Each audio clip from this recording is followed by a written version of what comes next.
Good morning students. आज के lecture में हम लोग देखेंगे law of constant proportion. Okay, कि लॉ ऑफ कांस्टेंट प्रपोर्शन क्या होता है, ठीक है, और बाकी के केमिकल कॉम्बिनेशन के लॉज को हम यहाँ पे देखेंगे।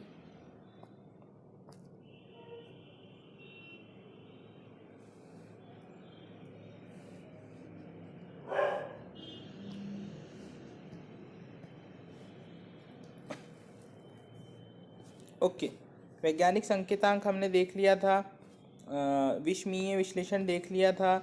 उसके बाद लॉ ऑफ केमिकल कॉम्बिनेशन पर आते हैं बच्चों। रासायनिक संयोजन के नियम क्या होते हैं। वैज्ञानिक संकेतांक हो गया था हमारा, ठीक है। वैज्ञानिक संकेतांक के गुणा भाग करना है, सिंपल से है, ठीक है, मैथमेटिक्स में जैसे हम करते हैं वैसे हैं। फिर अब हम देखेंगे बच्चों सार्थक अंक, केमिकल कॉम्बिनेशन इसके बाद देखेंगे। पहले हम देखेंगे सार्थक अंक क्या होता है। देखो, सार्थक अंक बच्चों वो होता है जैसे कि सपोज करो हम लोग कोई टाइट्रेशन वगैरह कर रहे हैं या एक्सपेरिमेंट अगर कर रहे हैं, तो हम लोग जो एक्सपेरिमेंट कर रहे हैं, ओके, उसके अंदर पॉइंट में हमारा कोई रिजल्ट आ रहा है। जैसे सपोज करो कोई हम वेट ले रहे हैं या कोई मेजरमेंट कर रहे हैं, तो उसके अंदर पॉइंटों में अगर हमारा रिजल्ट आ रहा है, तो पॉइंट के बाद में जो आपके नंबर्स हैं, हो सकता है कि उनसे आपका जो रिजल्ट है वो अफेक्टेड हो, ठीक है। तो जो आपके नंबर है जिनसे आपका रिजल्ट अफेक्टेड हो रहा है, उसको हम कहते हैं सार्थक अंक। मतलब हमारा जो हमने अनुमापन किया या कुछ भी अगर प्रयोग किया, उसका जो रिजल्ट आया वो किस तरीके से प्रभावित हो रहा है, उसको हम कहते हैं सार्थक अंक। ओके बच्चों, ठीक है। तो ये तो समझ में आ गया कि सार्थक अंक क्या होता है ना। अब हम देखेंगे कि जो सार्थक अंक होते हैं वो कौन कौन से होते हैं और किस तरीके से उन्हें ठीक किया जाता है। प्रत्येक प्रयोग मापन में कुछ ना कुछ अनिश्चितता अवश्य होती है, परंतु परिणाम सदैव परिशुद्ध और यथार्थक होना चाहिए। जब भी हम मापन करते हैं तो तब परिशुद्धता और यथार्थता को भी ध्यान रखा जाता है। परिशुद्धता किसी भी राशि को विभिन्न मापने के लिए सामीप्य व्यक्ति करती है, परंतु यथार्थता को विशिष्ट प्रयोगों के मान में वास्तविक मान से मेल रखने की व्यक्ति करती है। उदाहरण के लिए, यदि किसी परिणाम का मान सही 2.00 ग्राम है और एक विद्यार्थी का दो मापन करता है, उसमें 1.95 और सेकेंड वन इज 1.93 ग्राम परिणाम प्राप्त होते हैं।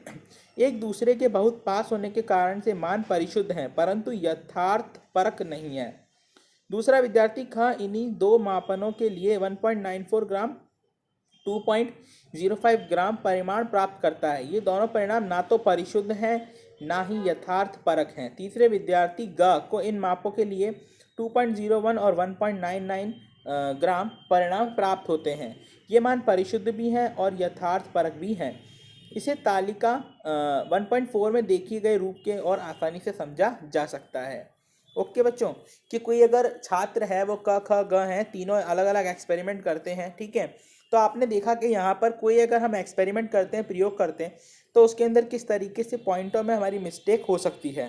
अब ये जो पॉइंटों में मिस्टेक हुई, दो कारणों से हो सकती है बच्चों। एक तो ये कि आप जो मशीन काम में ले रहे हो, है ना, वो ज़्यादा एक्यूरेट नहीं है, उसकी एक्यूरेसी के ऊपर डिपेंड करता है कि भाई कितना हम उससे काम लेते हैं, ठीक है। दूसरा ये, जो व्यक्ति परफॉर्म कर रहा है, जो इसको एक्सपेरिमेंट को परफॉर्म कर रहा है ना, तो जो व्यक्ति इस एक्सपेरिमेंट को परफॉर्म कर रहा है उसकी एक्यूरेसी कितनी है, ठीक है। बात समझ में आई।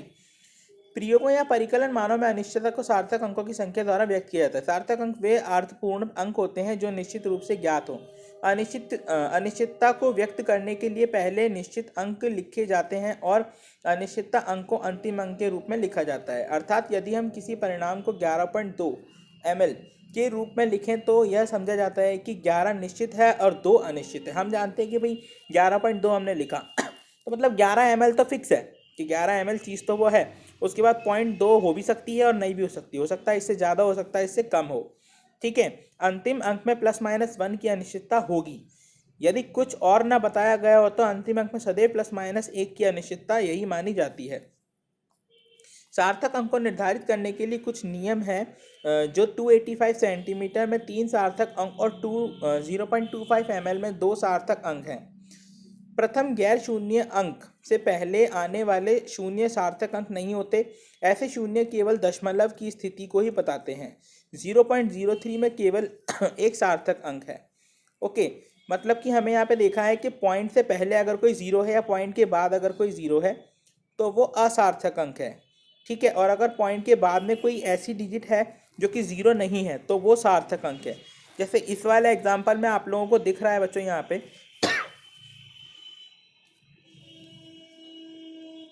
यहाँ पे आप लोग देख सकते हो कि ये जो 52 है ना, ये दोनों हैं सार्थक अंक, क्योंकि ये शून्य के बाद में आ रहे हैं और ये डिजिट है, नंबर है, 0 नहीं है। ठीक है, अगर ये 0 भी यहाँ पे कोई डिजिट होता, 0 ना होता तो वो भी सार्थक अंक कहलाता।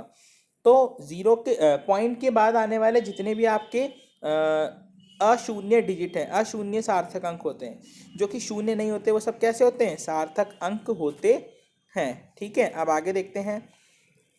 दो गैर शून्य अंकों के मध्य स्थित शून्य सार्थक अंक होते हैं। अब देखो यहाँ पे दो अंक आपको दिख रहे हैं, जैसे कि 2 और 5, इसके बीच में अगर कोई 0 आ रहा है तो ये भी सार्थक अंक में गिने जाएंगे। ठीक है, ये भी कैसे गिने जाएंगे, सार्थक अंक में गिने जाएंगे। अब यहाँ पे अगर हम कुल सार्थक अंकों की बात करें तो कितने हो गए, 4 1 2 3 4। ओके, आगे चलते हैं बच्चों। किसी अंक की दाईं ओर या अंत में आने वाले शून्य सार्थक अंक होते हैं। ठीक है, अब जैसे यहाँ पे आप लोग देख पा रहे हो कि 0.200 लिखा हुआ है, तो अगर पहले डिजिट है और उसके बाद में 0 है तो 0 भी सार्थक में काउंट होगा। तो यहाँ पे सार्थक अंक है 3, यहाँ पे सार्थक अंक कितने हैं, 3। ओके ओके, आगे चलते हैं। वस्तुओं की गिनती, उदाहरण के लिए 2 गेंदें या 20 आंकड़ों के सार्थक अंकों की संख्या अनंत है। अब अगर आपने वस्तुओं की गिनती करी है, ऐसे आंकड़े कहीं से लिए हैं, तो उसमें सार्थक अंक कैसे हैं, अनंत हैं। जैसे 2 यानी 2 बराबर कितना हो सकता है, 2.0000 या 20 बराबर 20.00। वैज्ञानिक संकेतांक में लिखी संख्याओं को सभी सार्थक अंक होते हैं। अब अगर अपन इनको वैज्ञानिक संकेतांक में लिखते हैं, वैज्ञानिक संकेतांक इससे पहले हमने पढ़ा था 4.01 मल्टीप्लाई बाय 10 की घात 2। ठीक है, तो यहाँ पे जो 10 की घात 2 है, ये सारे के सारे क्या है, सार्थक अंक हैं। सार्थक अंकों को जोड़ना या घटाना, इनको जोड़ना या घटाना बच्चों जैसे मैथमेटिक्स में करते हैं, सेम वैसे ही हमें यहाँ पे करना है। सार्थक अंकों का गुणा वही है कि भाई पॉइंट के पहले कितने 0 है, पॉइंट के बाद देखना है डिजिट कितने हैं, और वो मल्टीप्लाई होकर उतने के अकॉर्डिंग उतना कर देना है। ये भी बहुत आसान है। ठीक है, तो ये तो सब आसान से हैं। इसके बाद है विमीय विश्लेषण। इसके बाद हमारा मेन चैप्टर और मेन टॉपिक स्टार्ट होता है बच्चों, रासायनिक संयोग के नियम। देखो, दो वैज्ञानिक थे, एल लेवॉइजर और जोसेफ एल प्राउस्ट। इन लोगों ने क्या करा कि इन्होंने बताया कि जो आपका पदार्थ है, मैटर है ना, जो हमने स्टार्टिंग में पढ़ा था, जो आपका पदार्थ है, मैटर है, वो जो आपका पदार्थ है, मैटर है, वो अलग अलग आपस में संयोग करते हैं और नए पदार्थ की रचना करते हैं। ठीक है, अलग अलग पदार्थ के अणु आपस में संयोग करते हैं और नए पदार्थ की रचना करते हैं। अब ये जो रचना होती है नए पदार्थ की, मतलब जो अलग अलग अणु आपस में संयोग कर रहे हैं, ये किस हिसाब से संयोग करेंगे, किस तरीके से संयोग करेंगे, किस तरीके से रचना करेंगे, उसके लिए इन्होंने कुछ नियम दिए। मतलब अगर कोई रासायनिक अभिक्रिया होती है तो उसके लिए इन्होंने कुछ नियम दिए, उन्हें हम कहते हैं रासायनिक संयोग के नियम। ठीक है, ये नियम क्या है, ये आपके 5 नियम है जो हम पढ़ेंगे। पहला है द्रव्यमान संरक्षण का नियम, दूसरा है गुणित अनुपात का नियम, तीसरा है आपका स्थिर अनुपात का नियम, चौथा है आपका गे-लूसैक का नियम, और पांचवा है आपका आवागाद्रो का नियम। ठीक है, तो ये 5 नियम हमें पढ़ने हैं। कि बच्चों स्टार्ट करते हैं द्रव्यमान संरक्षण का नियम। इसको आप लोगों ने 9th क्लास में पढ़ा होगा कि द्रव्यमान संरक्षण का नियम क्या होता है। द्रव्यमान संरक्षण के नियम के अनुसार कोई भी रासायनिक अभिक्रिया अगर हो रही है तो द्रव्यमान ना तो घटता है और ना ही बढ़ता है, मतलब द्रव्यमान जो है वो अपरिवर्तित रहता है।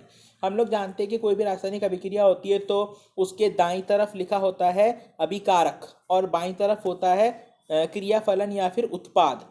तो मतलब रासायनिक अभिक्रिया पूर्व होने से पहले जो अभिकारक था उसका द्रव्यमान और रासायनिक अभिक्रिया पूर्ण होने के बाद में उसका द्रव्यमान कैसा रहेगा, समान।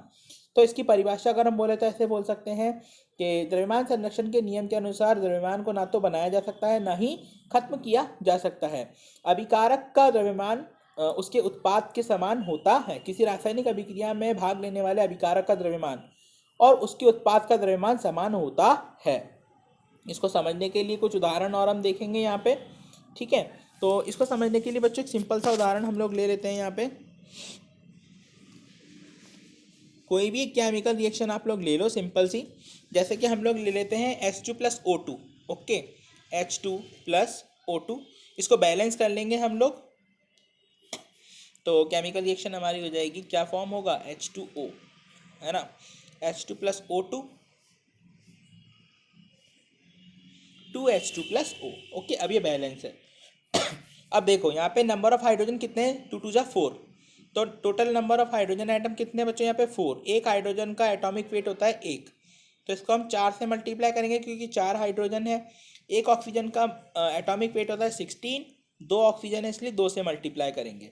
टोटल यहाँ पे मास कितना आया हमारा, 4 1 जा 4, 16 2 जा 32, तो टोटल मास हमारा यहाँ पे आया 36। ओके, अब इसी तरीके से हम उत्पाद का मास निकालेंगे, 2 2 जा 4 multiply by 1, number of hydrogen atom 4, एक का वेट है 1 तो 4 को 1 से मल्टीप्लाई किया, 2 ऑक्सीजन है तो 16 मल्टीप्लाई बाय 2,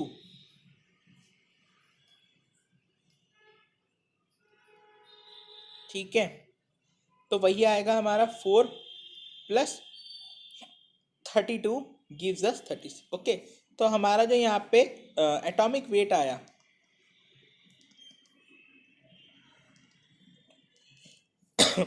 वो रिएक्शन स्टार्ट होने से पहले वही था और रिएक्शन ख़त्म होने के बाद में भी वही था, मतलब कि रिएक्शन हमारी पूरी हो गई तब भी हमारा द्रव्यमान अपरिवर्तित रहा। ठीक है, तो द्रव्यमान संरक्षण का नियम बच्चों यही है कि कोई भी अभिक्रिया शुरू होने के पश्चात और ख़त्म होने के पश्चात भी उसका द्रव्यमान कैसा रहता है, समान रहता है। ओके बच्चों, आज का लेक्चर पूरा होता है। Thank you.